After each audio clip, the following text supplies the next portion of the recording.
15 días de movilizaciones, paralizaciones y más allá de los objetivos que se logren, sin tildar responsables, las consecuencias son las que quedan. Por esta falta de soluciones a tiempo, quedan los heridos, quedan los destrozos, quedan vidas, nos quedan las pérdidas y luego otra vez ver por dónde es que se recupera.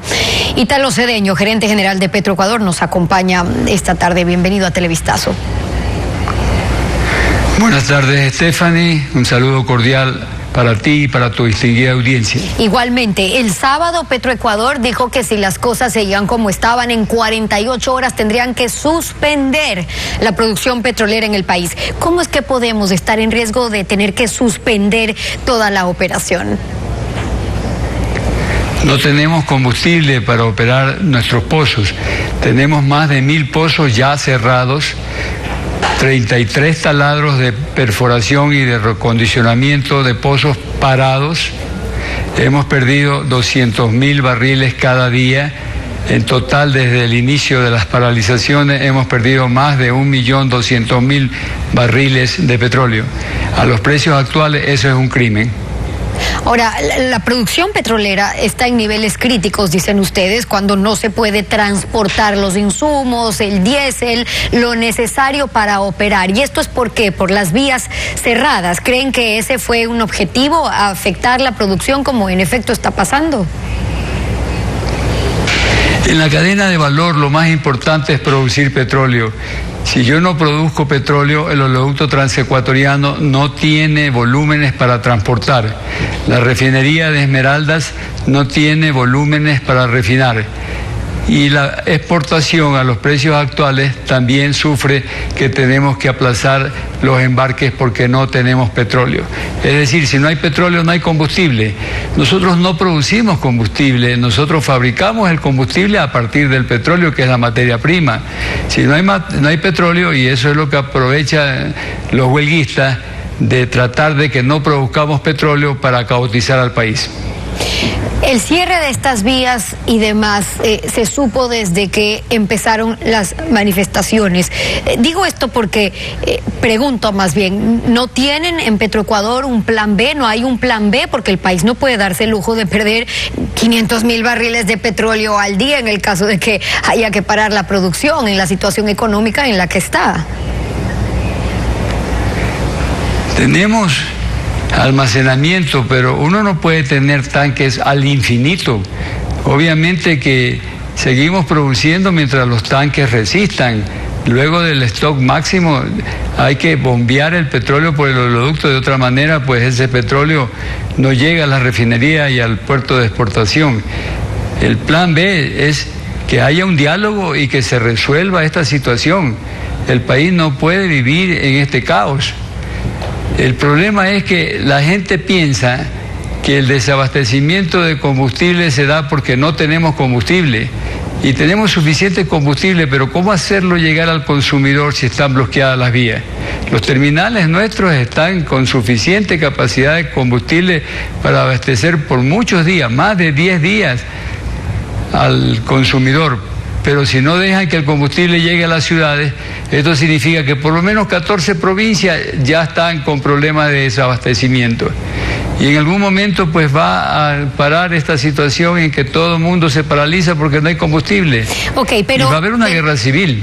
Del anuncio, porque lo que usted dice es grave, del anuncio que habían dado de 48 horas para que eso signifique una paralización total, con lo que eso significa.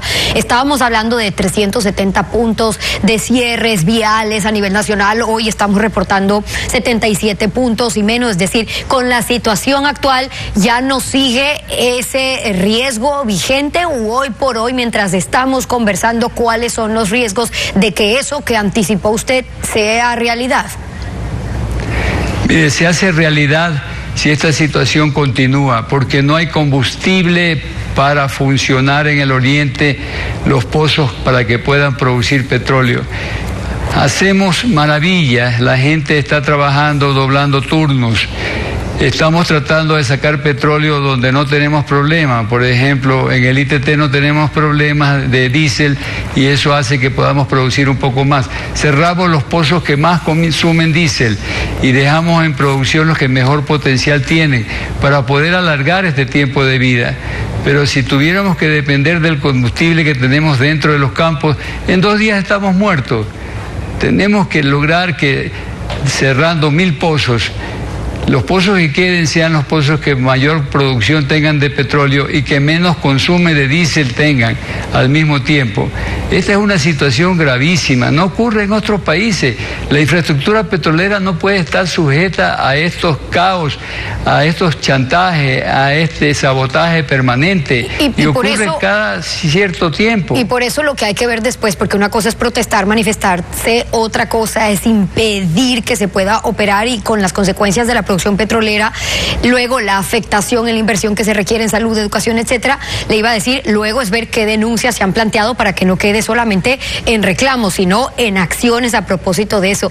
Pero no quiero dejar de preguntarle a propósito de lo que anunció ayer el presidente, que bajan en 10 centavos el precio de la gasolina extra, Ecopaís, el diésel, pero ya reaccionó la CONAIE, los sectores que se han estado manifestando dicen que esto no es suficiente, migajas dijeron, es un subsidio de 220 millones más para el Estado, pero ¿por qué 10 centavos? ¿Se definió ustedes o con ustedes más bien ese impacto o por qué los 10 centavos? Estamos en permanente comunicación con la Presidencia de la República. 10 centavos es un gesto de buena voluntad para que el diálogo solucione esta situación y no se complique más.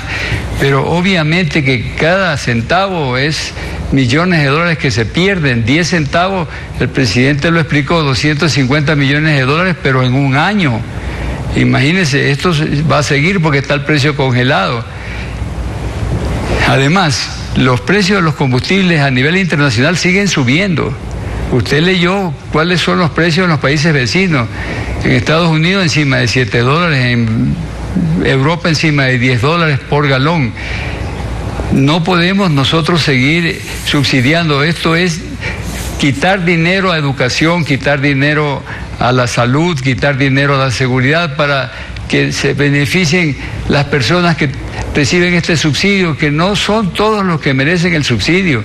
Sinceramente, esto tiene que acabar como país, porque si no, vamos a la bancarrota. Y eso es... ¿Quieren que lleguemos a Venezuela? Y eso es parte de lo que también está en las mesas de discusión y de diálogo en estos días. Ítalo Cedeño, gerente general de Petroecuador, acompañándonos hoy en Televistazo. Muchas gracias por haber venido. Muchas gracias a usted y a su público porque escuchen estas explicaciones y ojalá que esta situación se supere por el beneficio del Estado ecuatoriano. Gaby, seguimos con más.